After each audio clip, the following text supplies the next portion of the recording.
వీరు గోపగోని రమేష్ గారు, వారి మిస్సెస్ కవిత గారు, పిల్లలు సాహితీ హర్ష, హుజూరాబాద్ కరీంనగర్ జిల్లా. వీరు సుమారుగా సంవత్సరం క్రితం అదృష్టం పెట్టుకున్నాక అనుకున్న దానికంటే బ్రహ్మాండమైన ఇల్లు కట్టడము, ఆరోగ్యం మంచిగా అవటము, డబ్బులు చక్కగా రావటము, కోరికలన్నీ తీరటము, 100 కోట్లకి మంచి మార్గం దొరకటము, వ్యాపారంలో మంచి అభివృద్ధి, సన్మానం చేయడానికి. అలాగే స్వచ్ఛమైన నెయ్యి తీసుకొచ్చారు. అలాగే సన్మానం చేయడానికి అన్ని రకాలుగా అన్నీ తీసుకొచ్చారు. చాలా మంచి జరుగుతుంది, అంత గొప్పగా ఉంది. ఇంకా ఉన్న చోట నుంచి 100 రెట్లు పెరగడానికి గ్యారంటీగా మేము చేరుకుంటామని తెలిసిపోయింది. ఏది ముక్కుంటే అది బంగారం అవుతుందని చెప్తున్నారు వారిని అడుగుదాం. పెట్టుకున్నాక ఎట్లా ఉంది? ఆ జీవితం అద్భుతంగా ఉందా అమ్మ? ఎలా ఉందమ్మా అదృష్టం పెట్టుకున్నాక? జీవితం అద్భుతంగా ఉందా? మీరు అనుకున్న దానికంటే మంచి ఇల్లు కట్టుకున్నారే? 4 అంతస్తులు అద్దెకి ఇవ్వాలి. పెట్టుకున్న అదృష్టం చూపించండి ఒకసారి.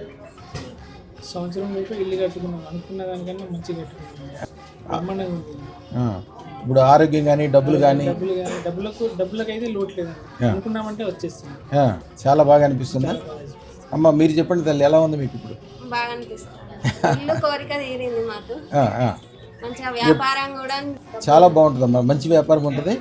తర్వాత నేను ఒక చిన్న మార్గం చెప్తాను, అది చేస్తే అమ్మవారి దగ్గరుండి మీతో అన్ని రకాలుగా చూపిస్తే మట్టి కూడా బంగారం చూపిస్తుంది.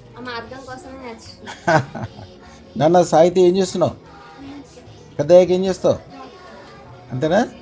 సూపర్, మంచి ఆలోచన. నాన్న నువ్వేం చేస్తున్నావు? పెద్దయ్యాక ఏం చేస్తావు? అది కలెక్టర్ అయితే అందరూ దండం పెడతారు, రాజకీయ నాయకులు, పోలీసులు. మీ అక్క కూడా దండం పెట్టుద్ది, డాక్టర్ కూడా దండం పెట్టుద్ది. శుభం బియార్, శుభం బియార్, శుభం బియార్. మా ఛానల్కు లైక్, షేర్, సబ్స్క్రైబ్ చేయండి. మీ అదృష్టం మొదలవుతుంది.